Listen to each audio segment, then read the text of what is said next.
When you want to talk about a game of football, sometimes when you look at the Champions League, man, it's moments like this, it's games like this that make you fall in love with the sports. It's games like this that make you truly appreciate what football brings to the world, to the viewers, why it's such an entertaining sport, why it is a game that so many people love. It's because of football matches like this. It's because of games like this that make you truly love what football is. But before we get into the whole game, all the nitty-gritty, the moments, the unbelievableness of the game, welcome back to the channel, welcome back to MKB, welcome back to Melon Nose Ball, and make sure you subscribe to the channel. But what an unbelievable game, man. This is kind of what you expect from two teams that are regarded as probably one of the best teams in the world, right? Because obviously Manchester City is the current holders of the Champions League, and you have Real Madrid, Champions League royalty, a team that when they're in the Champions League, they do the business. So having these two teams face off, especially in the past couple of years, fixtures between these two teams have been unbelievable.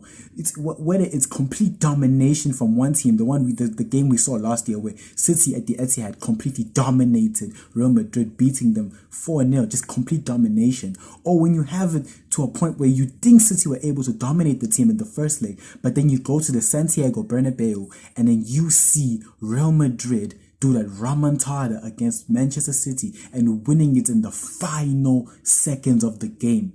Like, this is the type of entertainment you are now expecting from a game of Manchester City versus Real Madrid. And it's happened once again. A 3-3 game, but when you look at this game, man, it was pure entertainment. And if you were a neutral, this was probably one of the best games you're going to watch in the Champions League, man, because this was unbelievable. Stakes were high, quality was present. Tactics, what are tactics in this situation when you're seeing individual brilliance relish? And that's one thing I have to commend when it comes to this game, because when it comes to this game, especially in sports right now, in football, right? When it comes to football, and maybe Pep definitely is a huge contributor to this, but having the system orientated way of playing football nowadays, right?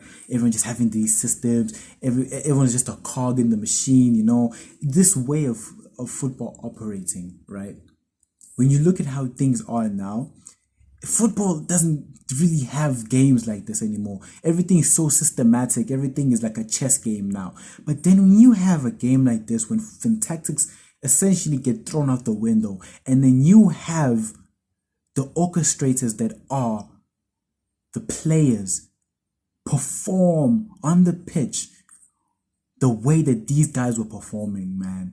When you look at the goals, the first one, Bernardo Silva, moment of brilliance, that free kick, being aware of seeing that Lunin is just just a little bit to the left-hand side, he's not concentrating, he's not expecting to take a shot from there in the first couple of minutes. That was a brilliant way to introduce the game. That was a brilliant way to be like, yes, this is what the game is going to be all about. In the first minute to score a goal like that, unbelievable. And then you're thinking to yourself, okay, the game started now. What happens after that? In around the 14th minute, around there, Camavinga shimmies past the defenders. Left footed shot, deflection, goal, 1-1. Bernabeu goes insane. The game is heating up. And a few minutes after that, you get an unbelievable run from Rodrigo.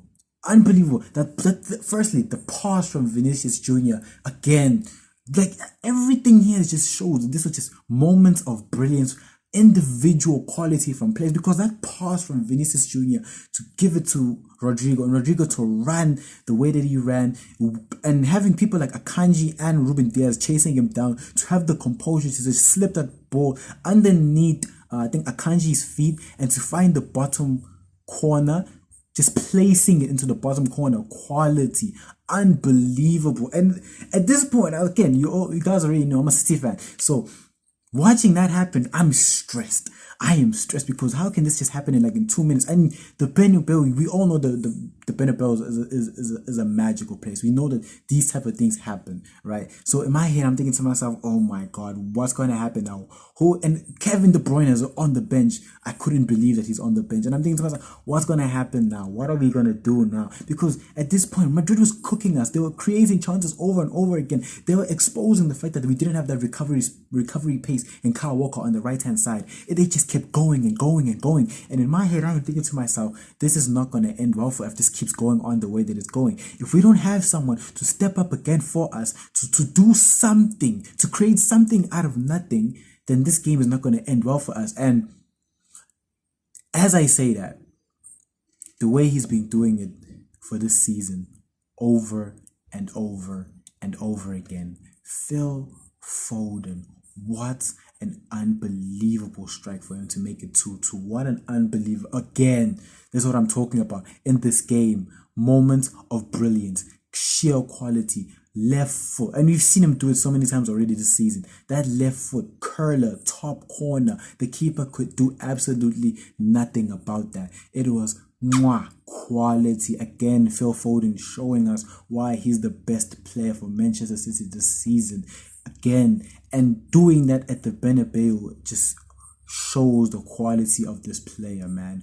Unbelievable. And then, to go from that, again, few minutes later, another player who's just been in form so far in the last couple, like 4 to 5 games, just been in form, performing. Even in this game, realistically, he was playing very well. If I have to admit it, right?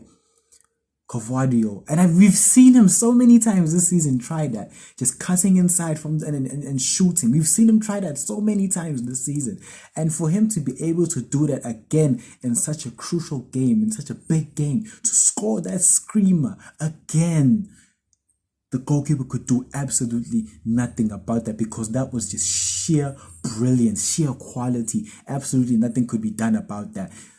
Again, man, what do you do? At this point, 3-2, I'm thinking to myself, I am ecstatic. After that goal, I'm over the moon. I'm thinking to myself, we have to win this now. We have to win this now, right? Again, sheer brilliance, sheer quality. Vinicius Jr. passes on just what a deft cross to find Fede Valverde. First time volley. Whatted that shit in, making it 3-3. The quality of goals in this game are unbelievable, man. It's unbelievable. And for it to end 3-3 in that manner, again, as a neutral, you have to be ecstatic watching this game. As a Madrid fan, you probably feel a bit let down because now you need to go to Etihad.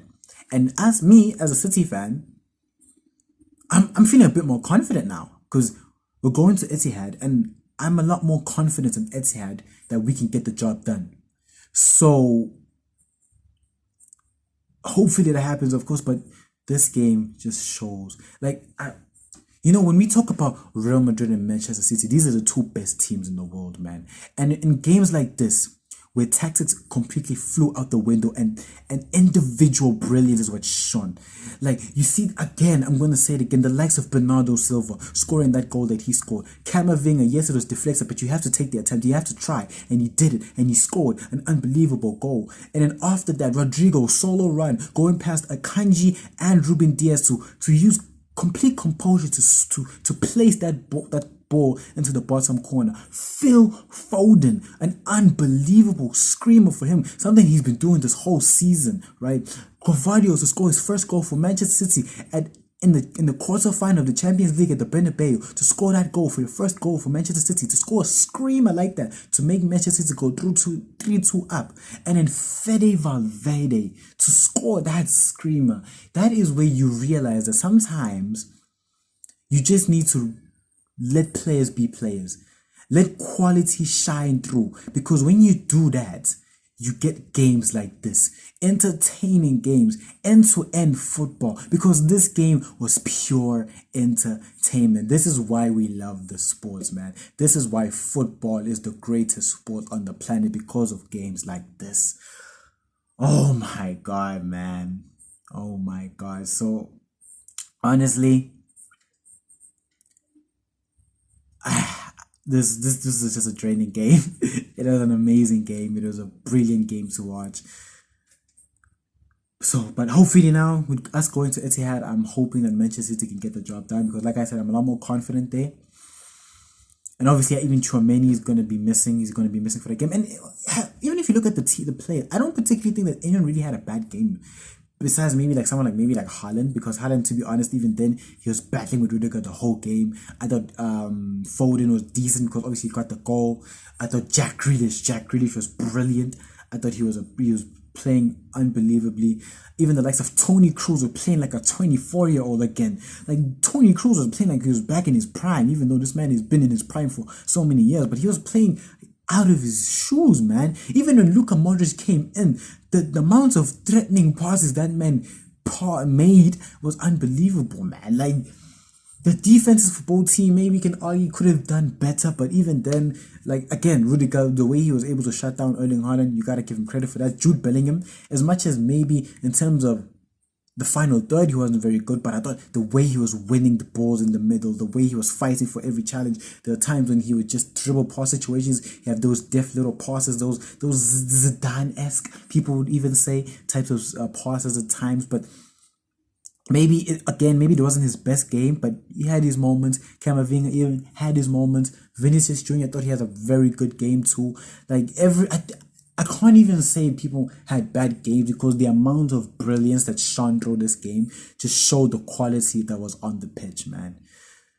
Just brilliant, man. Just brilliant. So I'm very curious who you guys think is going to win this tie, because this was brilliant. This was football right here. So I'm very curious what you guys think is going to win. Comment down below who you guys think is going to make it through.